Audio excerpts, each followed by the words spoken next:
त्वमिहिना पिता वसो त्वं माता शतकृतो बभूविथ अधाते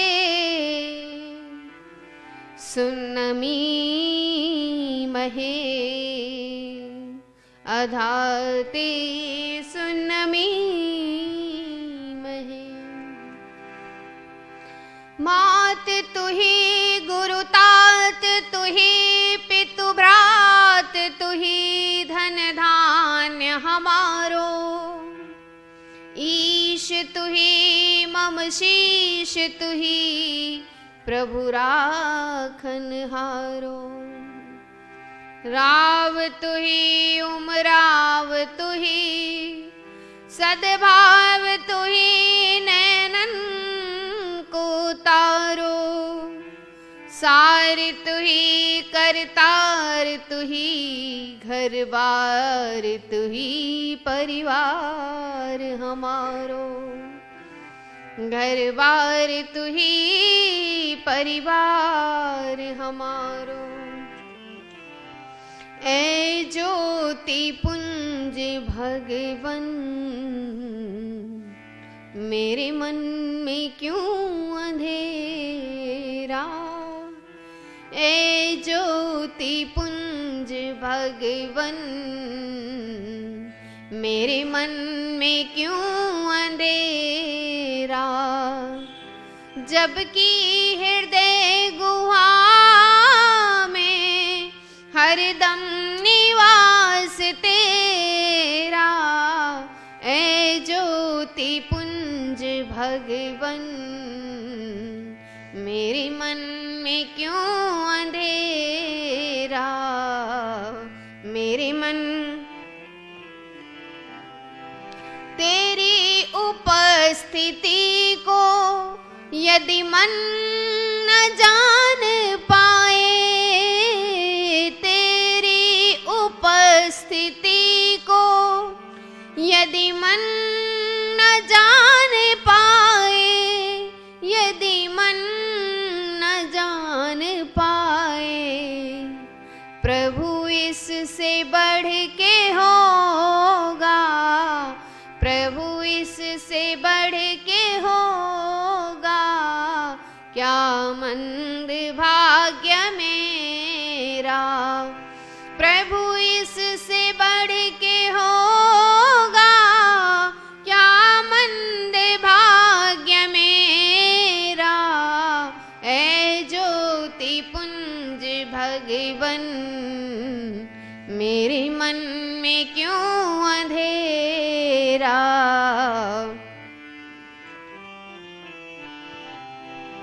बाहर जगत में मेरे चहुं ओर दिव्यता है बाहर जगत में मेरे चहुं ओर दिव्यता है चहुं ओर दिव्यता है अंदर जगत में मेरे असुरों ने डाला डेरा अंदर जगत में मेरे असुरों ने डाला डेरा ऐ ज्योति पुंज भगवन मेरे मन में क्यों अंधेरा मेरे मन में क्यों वह कौन सी है शक्ति जो बन रही रुकावट वह कौन सी है शक्ति जो बन रही रुकावट जो बन रही रुकावट तेरे मेरे मिलन का तेरे मेरे मिलन का मार्ग है जिसने घेरा तेरे मेरे मिलन का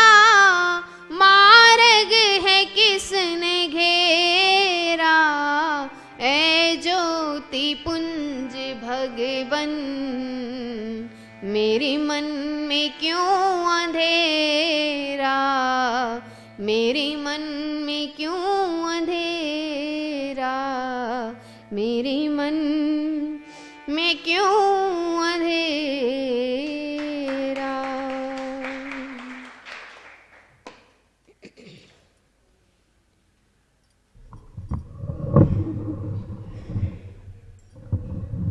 ओम ओम ओम ओम ओम ओम ओम ओम ओम ओम।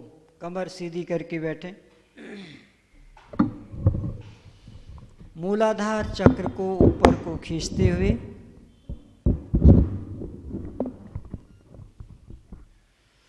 मूलाधार चक्र को ऊपर को खींचते हुए लंबा और गहरा श्वास।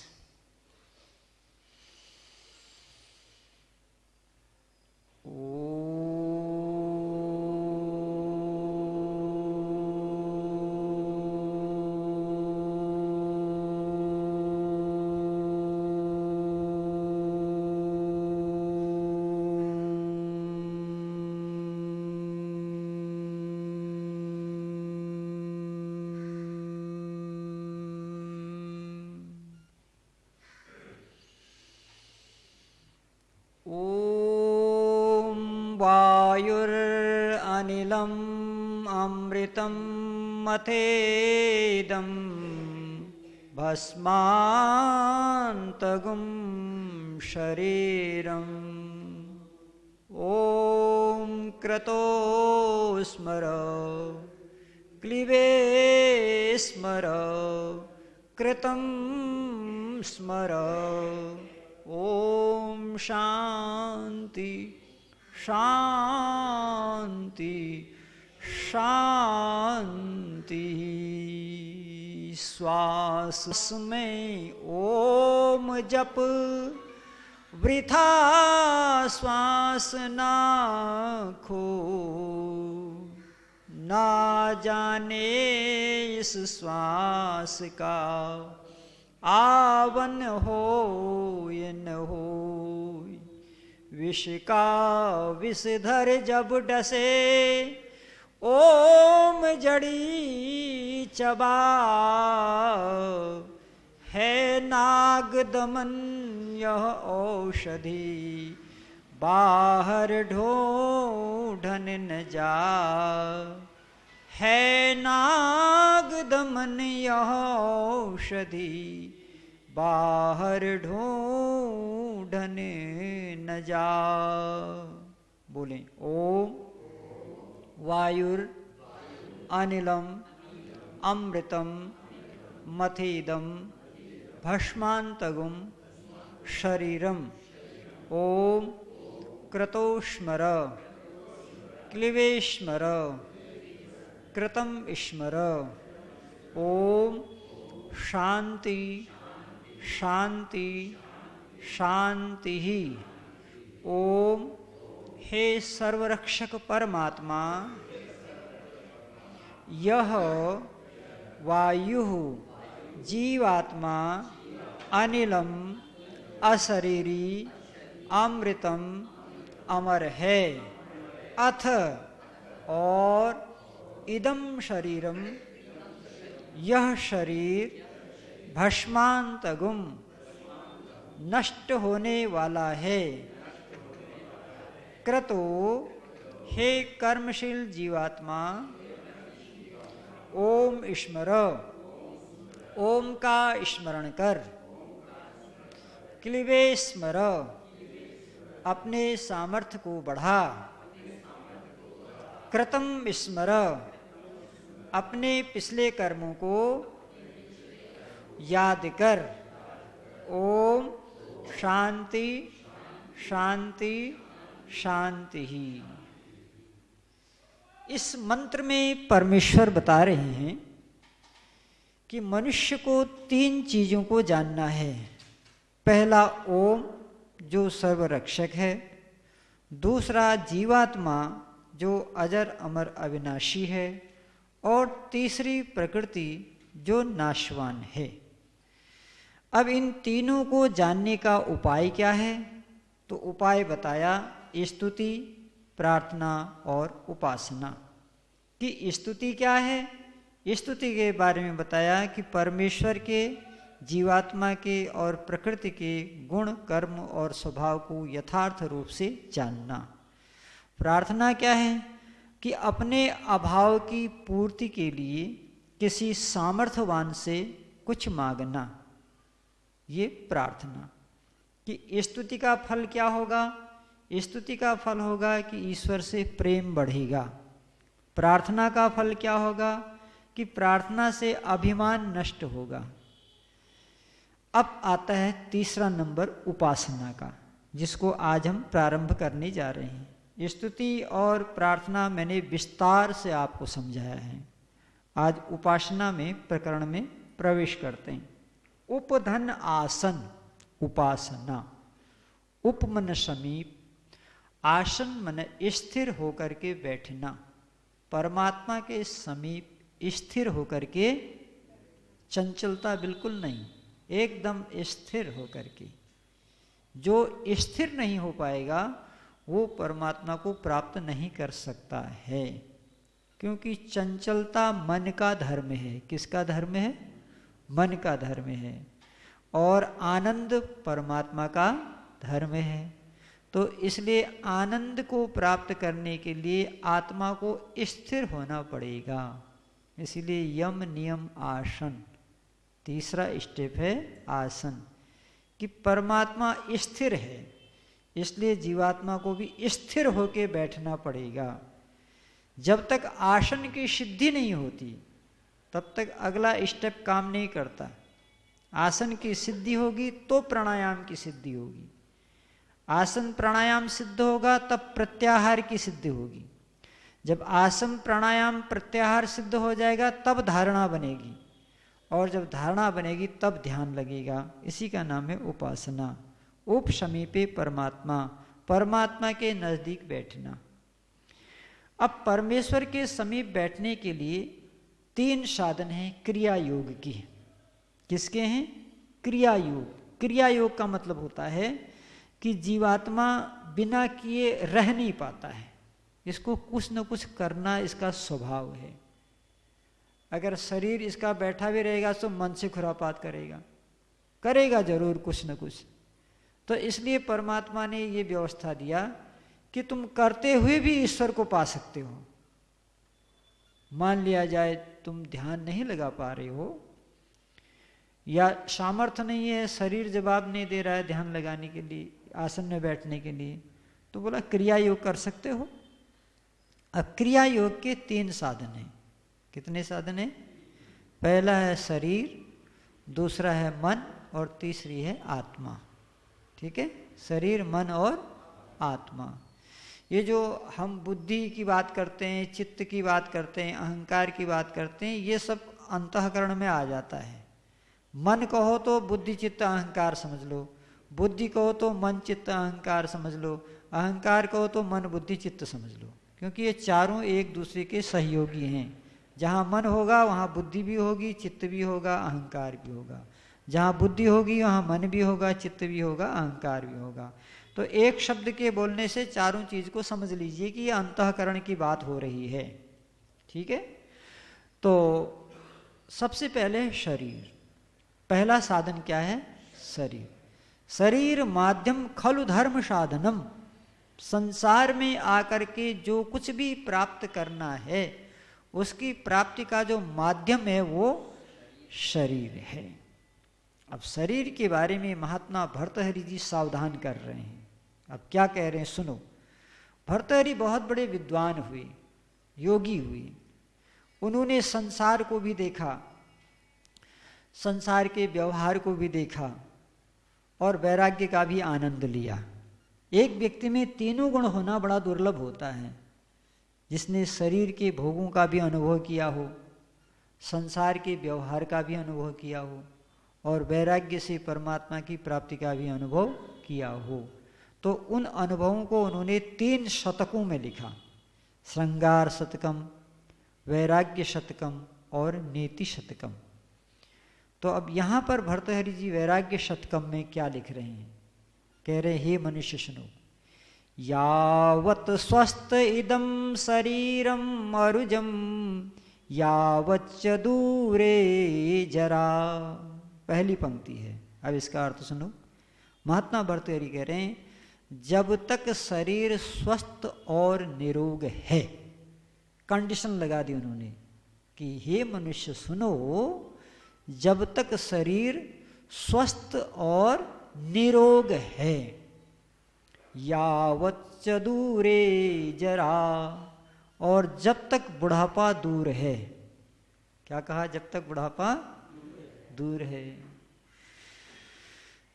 कितनी गंभीर बात कह रहे हैं कि जब तक शरीर स्वस्थ है और निरोग है। शरीर की दो चीजें, स्वस्थ भी हो और निरोग भी हो। अच्छा, ये दो बात क्यों कह दी? स्वस्थ भी कहा, निरोग भी कहा, एक ही बात क्यों नहीं कही? बोला नहीं, दोनों अलग अलग चीजें। स्वस्थ का मतलब होता है स्व में स्थित होना। क्या होता है? स्व में स्थित होना, यानी अपने आप पर control, self control, self knowledge, self confidence, आत्मज्ञान, आत्म संयम, आत्मविश्वास। ये तीन चीजें जिस मनुष्य के पास हैं वह मनुष्य धरती पर योगी है। कौन है? और भले वो टांग हाथ हिलाता हो या नहीं हिलाता हो, लेकिन ये तीन चीजें अगर इसके पास हैं, आत्मज्ञान, आत्म संयम, आत्मविश्वास, अपने आप पर कॉन्फिडेंस होना बहुत जरूरी है। प्रभु के साथ रहने का यकीन दिल को मुश्किल से होता है, वरना अगर प्रभु साथ हो तो बेकसी कैसी। तो महात्मा भर्तृहरि ने कहा पहली पंक्ति में कि जब तक शरीर स्वस्थ है, यानी अपने आप में स्थित है। अब कहा निरोग। निरोग का मतलब आंखें सही सही काम कर रही हों, कान सही काम कर रहे हों, नासिका बिल्कुल सही काम कर रही हो, हाथ पांव बिल्कुल ठीक ठाक चल रहे हों, शरीर का कोई भी अंग कहीं से मुड़ जाता हो, कहीं भी चल देता हो, माने कोई भी कार्य करने में किसी प्रकार की दिक्कत। यावच्च दूरे जरा, और जब तक बुढ़ापा दूर है। ईश्वर की व्यवस्था है, बुढ़ापा जल्दी नहीं आता है, बड़ी लंबे समय की बात आता है। हालांकि फिर जाता नहीं है, पहले तो देर में आता है और फिर जाने का नाम नहीं लेता है। फिर वो कहता तुझको लेके ही जाऊंगा क्या कहता है? तुझको लेके ही जाऊंगा। जवानी को नहीं ले गया, बुढ़ापे, वो बचपन को नहीं ले गया, बोला बुढ़ापे को लेके ही जाऊंगा। बचपन को छोड़ दिया, जवानी भी छोड़ दिया। इसलिए वो गीत गया था ना कभी किसी ने, बचपन के दिन भी क्या दिन थे, है ना, क्योंकि उसको छोड़ा नहीं। बुढ़ापे को बोला तेरे को लेके जाऊंगा साथ में। फिर अगली लाइन में क्या कह रहे हैं? यावच्चेन्द्रिय शक्ति प्रतिहता नो क्षयम ना आयुषः। क्या कह रहे हैं दूसरी पंक्ति में? कि जब तक इंद्रियों की शक्ति क्षीण नहीं हो रही है। इंद्रिय का अर्थ ही होता है जो बलवान हो। इंद्र माने बलवान। जीवात्मा का एक नाम वेद में इंद्र है। क्या नाम है? इंद्र माने क्या बताया? बलवान। जो अपनी इंद्रियों को अपने नियंत्रण में रखता है उसे इंद्र कहते हैं। क्या कहते हैं उसे? इंद्र कहते हैं। तो जो भी योगी हो वो इंद्र है। तो जब तक इंद्रियों में शक्ति है, क्षय ना आयुष हो, और जब तक आयु नष्ट नहीं हो रही है। इतनी बातें कही। पहली बात कही जब तक शरीर स्वस्थ है, निरोग है, जब तक बुढ़ापा दूर है, जब तक इंद्रियों में शक्ति है, जब तक आयु क्षीण नहीं हो रही है। अब करना क्या है आगे कह रहे हैं? आत्मश्रेयांसि तावद् एव विदुषां प्रयत्नं महान। तब तक बुद्धिमान मनुष्य को आत्मा के कल्याण के लिए पुरुषार्थ कर लेना चाहिए। ये सावधानी करें। तब तक ये इतना ही समय है आपके पास, इसके बाद समय नहीं है। शरीर अस्वस्थ हो जाएगा, निरोग हो जाएगा, बुढ़ापा आ जाएगा, इंद्रियों की शक्ति क्षीण हो जाएंगी, फिर कुछ भी नहीं कर पाएंगे। और आगे चेतावनी दे रहे हैं, अगर तुमने बुढ़ापे के लिए सौदा तय कर लिया तो, बहुत लोग कहते हैं ना कि बुढ़ापे में देख लेंगे, कर लेंगे, एक ही दिन ओम कह लेंगे सीधे पहुंच जाएंगे मोक्ष में, कौन झंझट करता है सदा की। तो कह रहे हैं सुनो, संदीप्ते तु भवने कूप खननम कीदृशम यत्र पिद्मनः, कि जब भवन में आग लग गई हो तो कुआं खोदने से कोई फायदा नहीं, जब तक कुआं खोदोगी तब तक भवन। इसलिए बुढ़ापे के लिए मत प्रतीक्षा करो। आंखों पर चढ़ेगा जाला, नाक से बहेगा पाला। आंखों पर पड़ेगा जाला और नाक से बहेगा नाला, और बुढ़ापे में लाठी से पड़ेगा पाला। बुढ़ापे में लाठी से पड़ेगा पाला। खड़े खड़े मलमूत्र करते रहोगे बिस्तर पर त्याग, और पड़े पड़े थूकते रहोगे पीकदानी में। खड़े खड़े मलमूत्र करते रहोगे वस्त्रों पर, और पड़े पड़े थूकते रहोगे पीकदानी में। भक्ति क्या करोगे जब शक्ति ही नहीं रहेगी ओम नाम जपने को तेरी वाणी में। इसलिए प्रभु से योग कर, विषयों से वियोग कर। इसलिए प्रभु से योग कर और विषयों से वियोग कर, और जप ले भगवान का नाम जरा जिंदगानी में, जरा जिंदगानी में।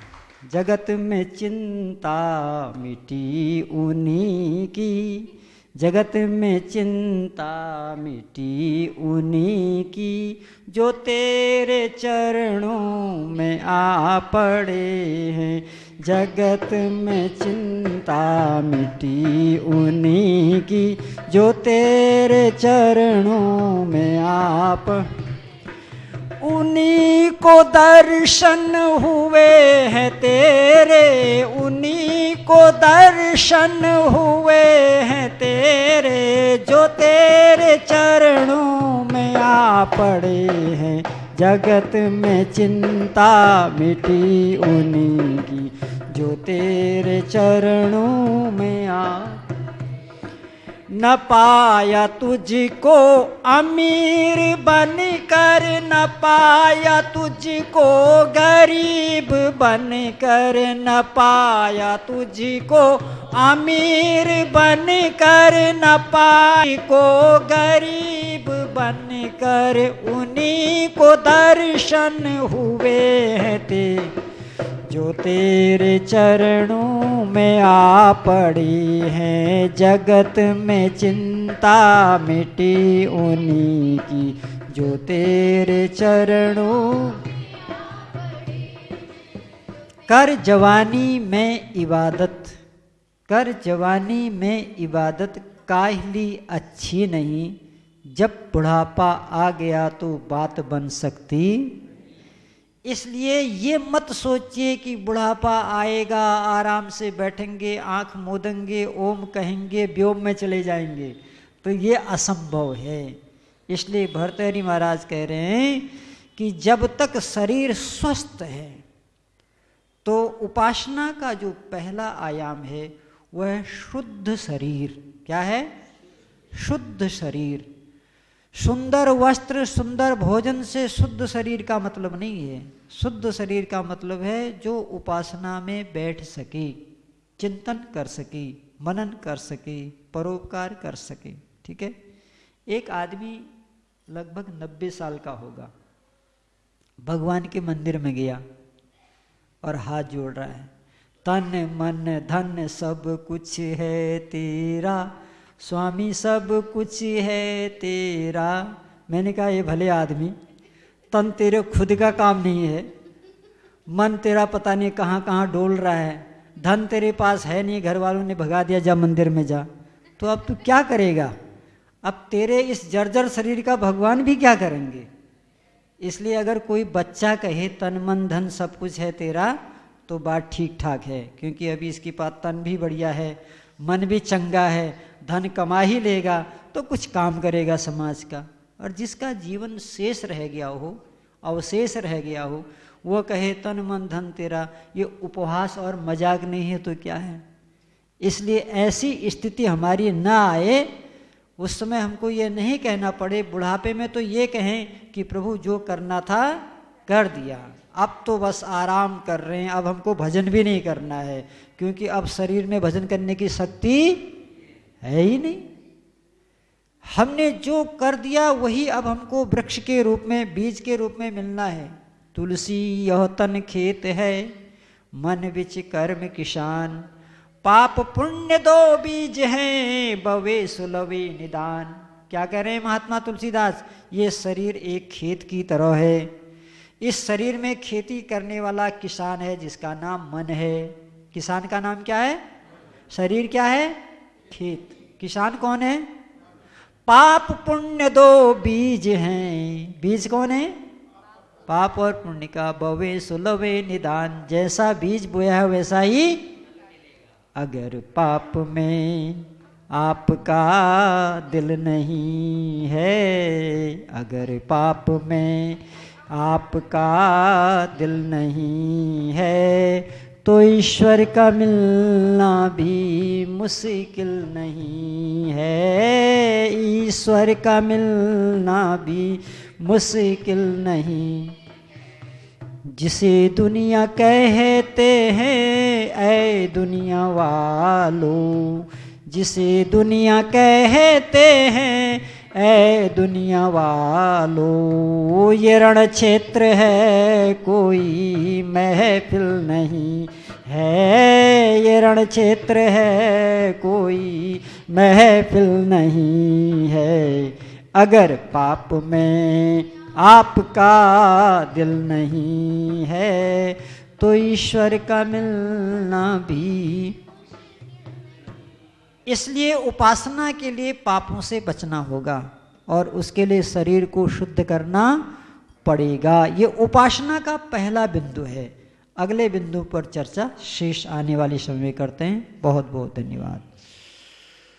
ओम द्यो शांति अंतरिक्षं शांति पृथ्वी शांतिरापः शांतिरौषधयः शांतिर्वनस्पतयः शांतिर्विश्वे देवा शांति ब्रह्म शांति सर्वगुण शांति शांतिरेव शांति सामा शांतिरेधे। ओम शांति शांति शांति। जो बोले सो अभय। सत्य सनातन वैदिक धर्म की। महर्षि देव दयानंद की। गुरुवर विरजानंद की। भगवान राम की। भगवान कृष्ण की। आर्य समाज। वेद की ज्योति।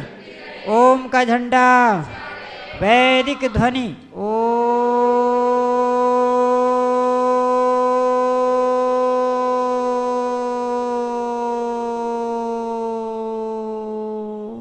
वैदिक अभिवादन। सभी को सादर नमस्ते। धन्यवाद।